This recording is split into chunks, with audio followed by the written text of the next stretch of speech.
Welcome back. You're watching Good Morning Kenya. My name is Mike Migu from very lively politics. Now we look at matters population because by the mid last year, 2025, the population of the country was at 53.3 million. This was largely driven by historically high fertility and declining mortality rates. That is according to the Kenya Population Situation Analysis of 2025, which is set to be launched tomorrow here in Nairobi. And that forms the basis of our conversation today in studio. I'm joined by Professor Alfred Agwanda, who is the Director, Population Studies and Research Institute at the University of Nairobi. Welcome to Good Morning Kenya. Good morning. And also Dr. Violet Murunga, who is a Senior Research and Policy Analyst from the African Institute for Development Policy, AFIDEP. Karibu sana. Thank you. Good morning. And also Dr. Mohamed Sheikh, who is the Director General, National Council for Population and Development in the country, that is NCPD. Karibu sana. Thank you. Good morning. You know, population has to play a role when it comes to development, and that is something that even the government knows, which is why we do take census every now and then. But my first question to you, Dr. Mohamed, when you look at population and development, is it shaping development, or the development that you're talking about is shaping population behavior? From your perspective, where do we fall as a country? So thank you. Good morning, Kenyans. Mike, thank you for that. First and foremost, let me just introduce the National Council for Population and Development. The National Council for Population and Development is a semi-autonomous agency, a state department under the National Treasury and Economic Planning, an institution that is mandated to analyze population matters and advise the government on population issues. As you said, tomorrow we're going to launch the Kenya Population Situational Report 2025, a report that we prepare after every 10 years. Yes. That report is going to look at, and is going to has looked into the issues of Kenya population, the past, the present, and looking at the future projections. So population is what defines a nation, apart from the borders. So always understanding the population of a nation from its age, its size, its growth is very important, because it is the one which influences growth, both economical, political, social, and many issues. So it's very important that always population is understood and the people are aware, so that they can now develop their nation. I think generally it is the population that influences economic development, but also vice versa. Yes. The economic also influence also, because people can migrate out. People can also have challenges. So both of them, that's why it's called population and development. Yeah. Which is actually, when it comes to even migration, we have rural to urban. And when you look at urban to rural, it's a little bit, there's a disparity there, because people are coming from rural areas to look for opportunities in the urban setup. And planning for that urban setup is very important, as you have said. Now, if the population, Dr. Violet, is at the center of development, how do we ensure that today's policies, our choices in policies, do not mortgage the future for both the youth and the aging population? Thank you, Mike, for that very important question. And the African Institute for Development Policy, we work at the intersection of evidence, policy, and action. So our main role is to ensure that the best available evidence in the country is shaping policies and programs that the country needs to be able to achieve its development goals. So to your question about how do we ensure that the policies are actually addressing the needs of the population and positioning the country to best achieve its goal, it's from our perspective, it's ensuring that we are using analysis such as the population situation analysis, which is looking at population from a wide range of thematic areas that are crucial. I think that is what I can say on that for now. Okay. Yeah. Prof, you know, when you look at the Kenyan population, 75% comprises of the younger generation, with the median age being around 20. So when you look at that, what would you say? Are we planning for two demographic realities that is at once, or are we only concentrating on a youth-only narrative? Thank you very much. Population Studies and Research Institute has been here in Kenya since 1976. Mm-hmm. One thing which was realized was that the government needs to plan for the future, mm-hmm. and also how to make sure that it is productive. Yes. In today's Kenya, yes, we will say we are a youthful population, but that's not the issue. The issue are several things that come together. Mm-hmm. First, the youth population, mm-hmm. what are they doing now? And there's one fundamental question that is addressed in the population situation analysis, mm-hmm. this year. One, youth and demographic dividend. I'll explain that. Yes.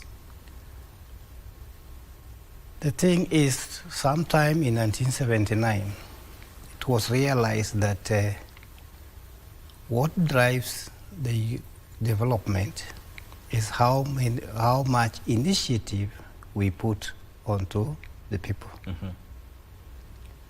And for this reason, there's a term which demographers came to: how do you take into account the young youthful population, mm-hmm. as they transform from one stage to another? Mm-hmm. And therefore the issue of demographic dividend came in. The issue is, how should we engage the people today so that they are productive tomorrow? Mm-hmm. So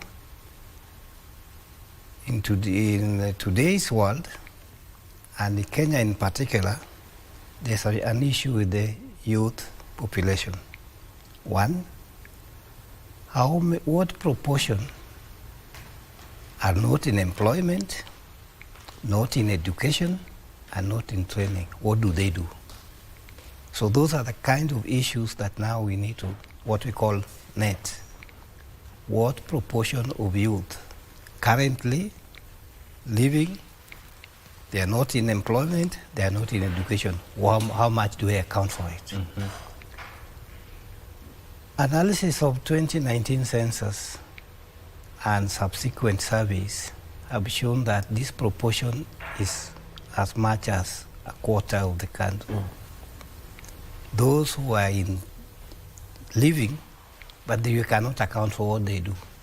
So what is it that they do? Mm-hmm.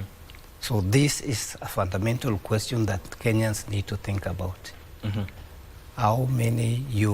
What proportion of youth we should be either in school or in employment, but are doing nothing. This is there's no answer up to now. Mm-hmm. Yes. And so when you look at this report, mm-hmm. henceforth, how do you see it impacting what you have raised, and especially when it comes to jobs creation, because that is one of the things that the youth in this country are looking for? Yes, and that is a very, very important thing. We can only be productive if we are engaged in doing something that is useful to society. Mm-hmm. But actually over a quarter are not doing anything. What are they doing? That means that they are eating for free and are not productive. Mm-hmm. They are not in school building for the future, and they are not in any form of training.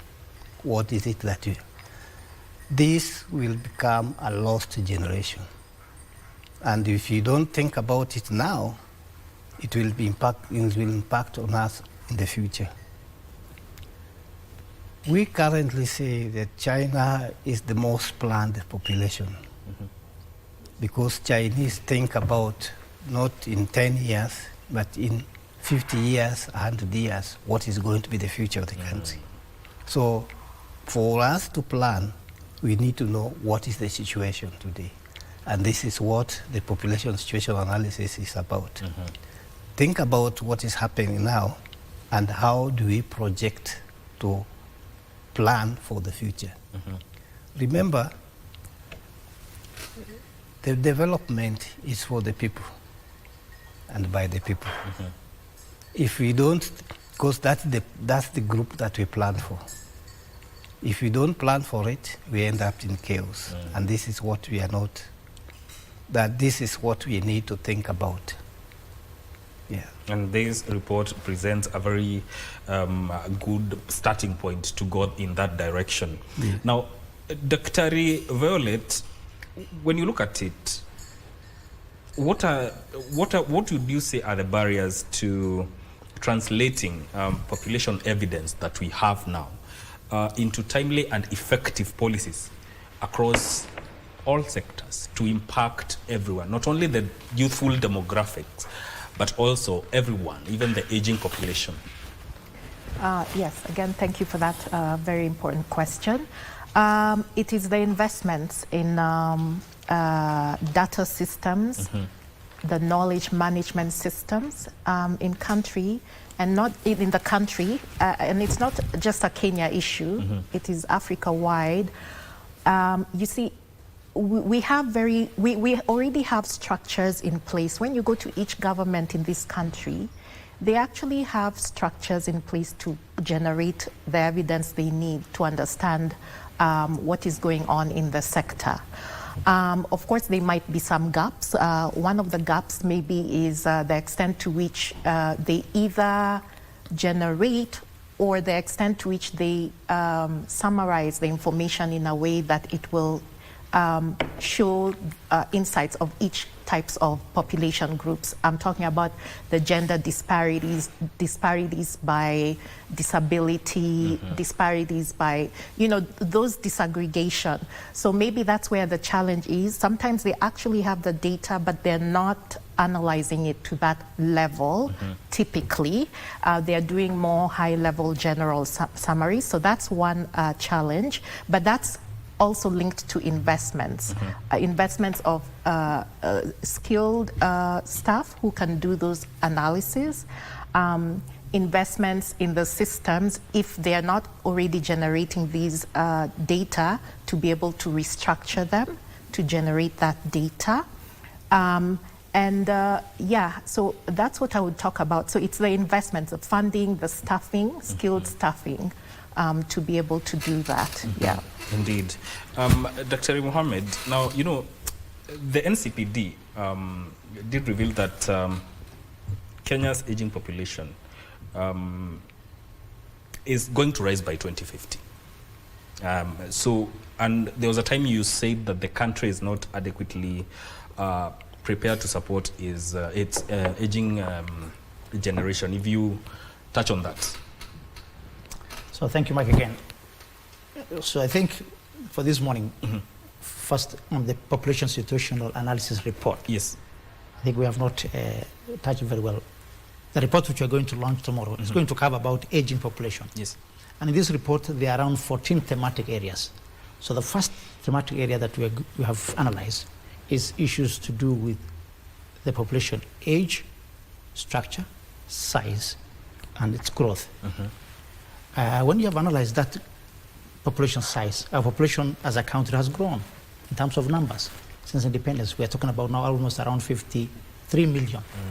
And that's projected by 2050, Kenyan population will be above 80 million. Africa, by 2050, will double its population from 1.5 billion to around 2.5 billion. So this report is giving us the age structure. In Kenya right now, we are facing double burden of population growth. We still have a very child-based population, still growing. We have a very youthful population. 75% of our population is below the age of 35 years. But again, there is this aging population, elderly persons. Yes. That when we got independence, there were only 200,000. Today, we are talking about 3 million. And this population is will continue to increase. As much as we'll be focusing on the youthful population, then there's this group of people who no one is planning for them. So it's very important. It is, in fact, the fastest growing population sector, age sector in our country. So it's important also we plan for that. Yes. Very elderly persons, especially putting, care centers in place, palliative centers in place, home cares for this population. So it's good to plan for also the aging population as much as also we are planning for the youthful and the young population. As Dr. Prof have talked about the demographic dividend. A country can never be developed by chance. We have to design specific blueprints and work on that specific blueprints.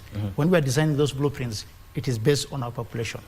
What kind of needs do they have, or what is their need?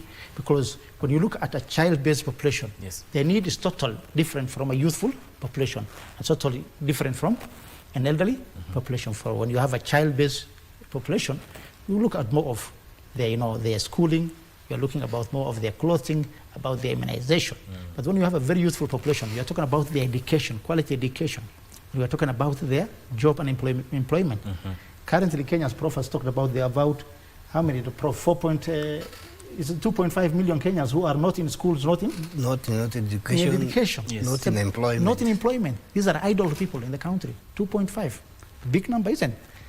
But what we are saying, Kenya today is at a crucial stage. You had our president talking about going to Singapore, isn't it? Yes. And I can tell you this is the right time for this country to prepare to go to Singapore. Why? Because this is where we have now what we call the demographic dividend window. The demographic dividend window is when you have, your fertility has declined, your mortality has also declined, and you have a working age population that is more than the dependent population. And that's where we are at the moment as a country. And this will be there for, a short period, probably the next 30 years. So there's a period in any nation, in any country, where they're supposed to do heavy lifting, that they're supposed to do infrastructure development, proper education, good governance, all those investments. And that requires a bit of sacrifice. And that is the moment where this country right now is because that's when, when you look at issues like the countries like in the Asia. Yes. In developed in Europe, and even in the Americans, you look at their population is aging and declining. In Africa, it's totally different. It is growing and youthful population. Even Japan is grappling with that. With now aging, they say in Japan they sell more elderly diapers than children diapers. So they are grappling with declining population, aging population, as we are blessed right now. In fact, we know Africa have undergone many processes in terms of what we used to in Africa. Always in terms of world development, Africa is always at the center. Starting from the 14th century, what we had what we call slave trade, because people wanted to get the labor force of Africa. In the 18th century, what came in? We came with what we call now the colonization of Africa because of raw materials. I can tell you, by 2050, the focus again will be Africa because of the youthful population of Africa, the labor force of Africa. So how we place this youthful population as African, how we plan is very important. I can tell you, many of the factories and industries are outside Africa, isn't it? But the people who are the youthful population are in Africa. People are thinking, do we take Africans to where the factories are? Or do we bring the factories to Africa? So Kenya has to position itself so that right now we need to see how we can harness the potential of our youth. But I'm just saying, as we plan for this youth, there's also, as you talked about the aging population, that also we need to plan so that we don't forget them. I was, with the Director General of the China Population Council. He's taking care of 1.5 billion people. 1.5, almost 1.5 there. That's the whole of Africa. Oh, whole of Africa. and I know there they can predict in a day how many people are traveling from one region to the next region. In the holidays, they can tell you, I was with him and he was telling me that in this holiday, they have a holiday of around 10 days, that 600,000 Chinese are going to travel over this week holiday and across the country. And they know how much of that, this movement is going to contribute to their economic development. And those are the things we're talking about when we're talking about population issues. So that we have the data, we have the number of our people, what they're doing, when, and how they are doing. So the question you ask, I think, is very important about the issues. but also right now, I think as a country, what we're grappling with is about the youth, Yes. full population, and how we can Yes. harness their potential. So in the population situation analysis, the first one is growth, size, and infrastructure. We're going to look at issues to do with mortality, morbidity. If you look at Kenya today, when we got independence, we are talking about three things: elimination of diseases, poverty, and ignorance. Right now, still diseases are there. Poverty is still there. Ignorance is still partially there, isn't it? But then right now, the diseases we are talking about has changed. Still, we are dealing with TB, we are dealing with malaria, HIV has also come in. But again, what we have is now non-communicable diseases. Our people are dying because of cancer, diabetes, hypertension, strokes, cardiac diseases. So as much as we have improved our healthcare system, now we are grappling with double burden of, even triple burden of diseases. We are grappling with non-communicable diseases, communicable diseases, malnutrition. Malnutrition can be both overnutrition and undernutrition. Right now we're talking about famine in northern Kenya. So the thing is, all this requires understanding your population. Right now we're talking about famine and the drought in northern Kenya. Do we know how many people are affected? Where are they? So that we can do a quick response. That's what population is all about. All right. Yeah. And, from what Dr. has said, it's about, this report also highlights why we need systems to work. Indeed. Yes. Yes, indeed. I can just think about one area, migration. I wonder if we really understand the people who are migrants, especially the ones coming in, and how they are going to shape the needs of the country in terms of healthcare, in terms of education. So data and evidence becomes very important. But also to some of the issues that have raised here, the questions around, for instance, the youth who are not in education training, what are they doing? So even at that level, we need to have evidence coming out as to understand what they're doing so that we can be able to respond and address the needs. So evidence, knowledge, data coming from government data systems, coming from other stakeholders like academia, coming from civil society, and even citizen-generated data and other sources of data become very important information as a pool that the country must use to be able to inform its actions. Yeah. Very important. Prof, we talk about the youth, right, left, and center. But I think from this report, the action, the best thing to do is to act now. So if we have to start now, and from your perspective, how do you translate now those youth numbers into productive economic growth for the country? First of all, we have to understand why that exists. And that's the situation, that's the issue that is being raised in the population situation analysis. Why does it exist? What prompted them to be like that?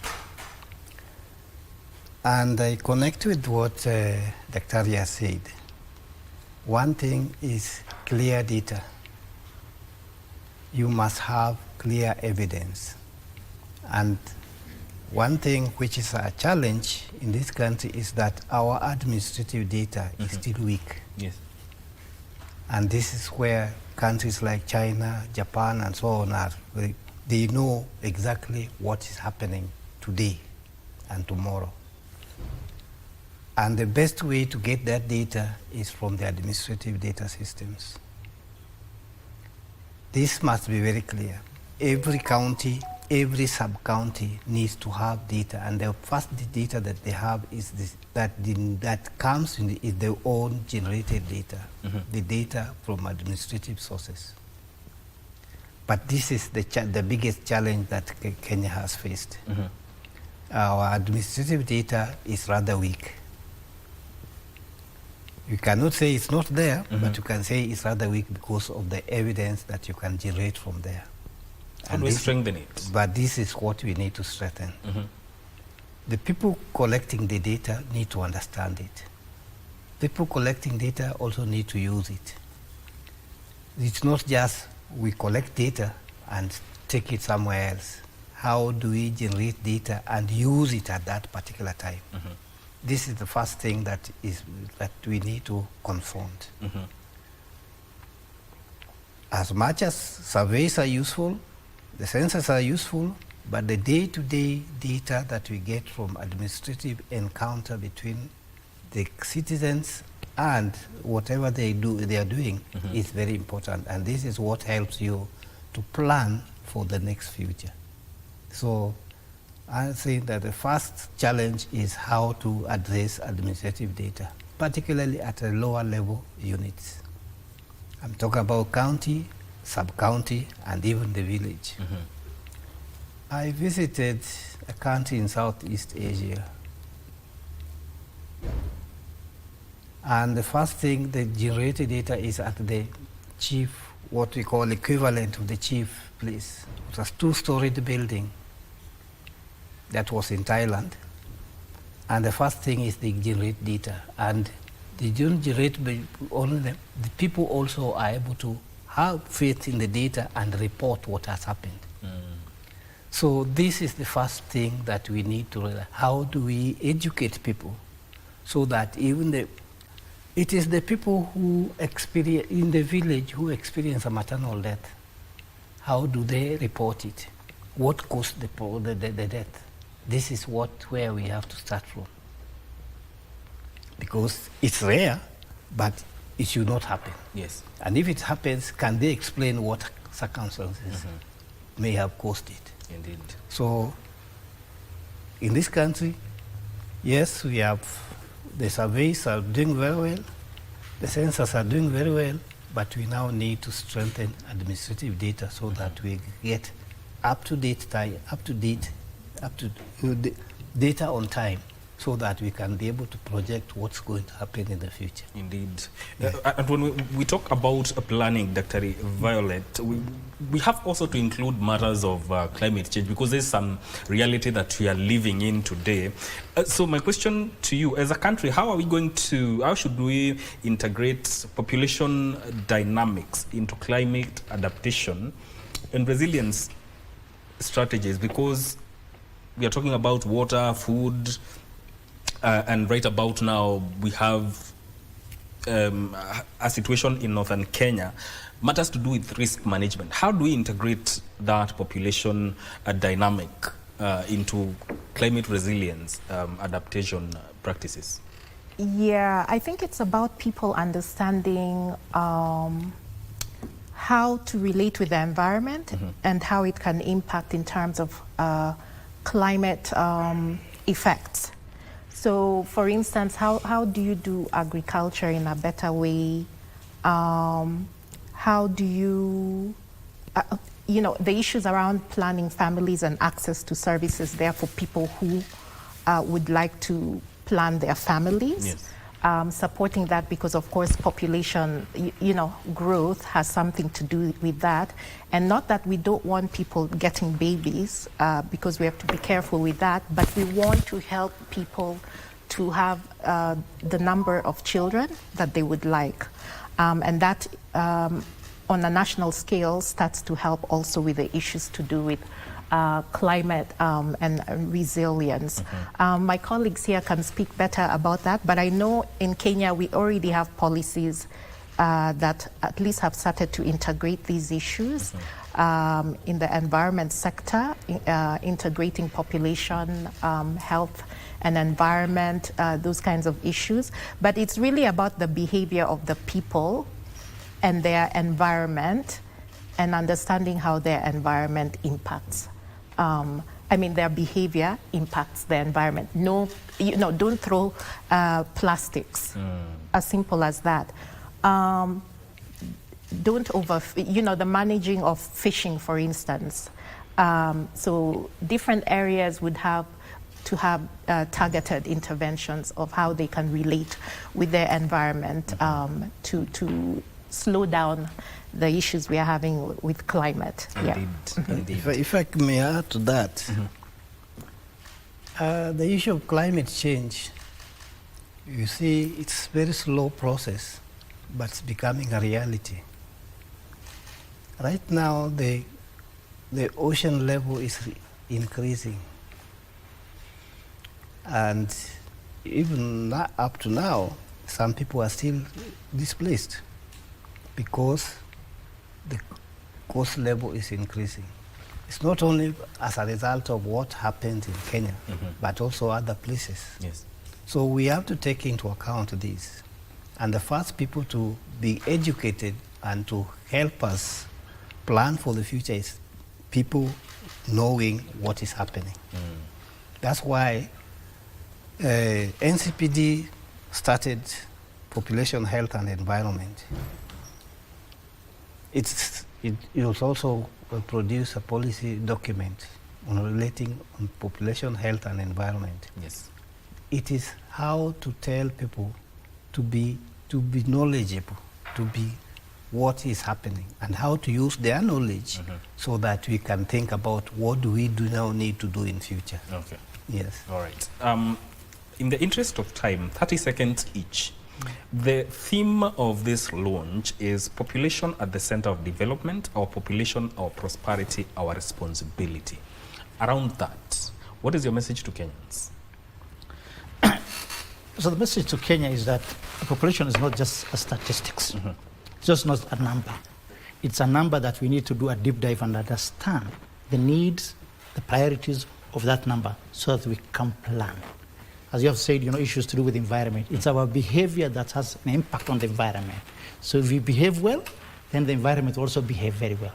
So it's educating Kenyans on how to live with the environment. That's why we have a program called Population, Health and Environment and Conservation.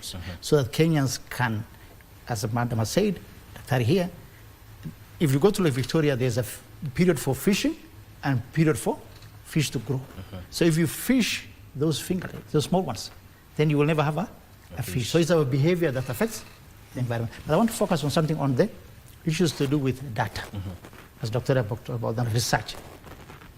In Kenya, we have not been doing very well on issues to do with data. They are saying data is the next oil or next gold, isn't it? Yes. Currently, we have administrative data and surveys. They're not much interlinked. The administrative data comes from very many institutions. So it comes from the Ministry of Health, it comes from migrations, it comes from the Ministry of Education. And again, we also do some surveys on demographic data and others, and then our census. What we, in this report, are suggesting is how we can have a centralized data center so that we can combine and bring our administrative data together with our surveys. Even census will become irrelevant if we get this one established very well, so that we can even know how many children are born today, how many people have died in that same day, and we can get the accurate figures. And the problem is we have not done a lot of investment in that area. Indeed. Prof. Daktari. No problem. Yes, just to follow up at the end of his statements on the data issue, evidence issue, it's the investments, as he has said. And even Prof earlier articulated very well, and thank you for that. The issues of data in this country, the administrative data being a missed opportunity, actually. Because every government entity, at least most of them, very few will not have that administrative data. It is just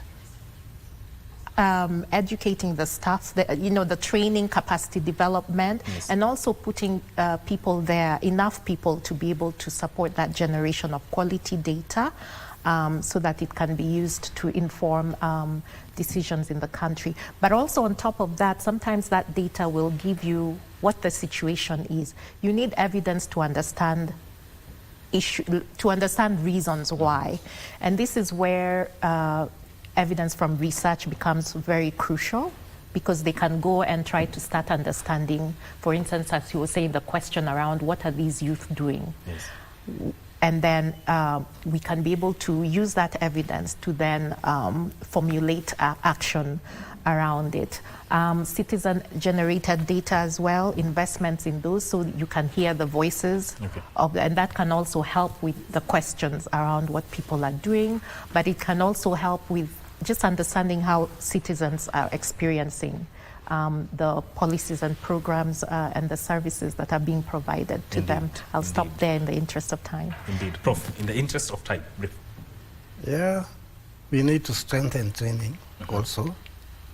Yeah, so far we are the only training institution in the country, but we need to strengthen the training because people who are in KBS, people who are in NCPD are leaving.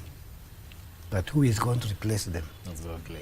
Currently, we are not investing so much in the training of people, and we need this because the country will continue. It will continue requiring manpower. Indeed. And we need this one. Indeed. Thank you. Thank you so much, Professor Alfred Agwanda, who is the Director of Population Studies and Research Institute at the University of Nairobi, and Dr. Violet Murunga, who is a Senior Research and Policy Analyst, African Institute for Development Policy, and also Dr. Mohammed Sheikh, who is the Director General, National Council for Population and Development. We have been talking about Kenya Population Situational Analysis Report, which will be launched tomorrow, and the context of it all is the population at the center of development. Thank you for tuning in.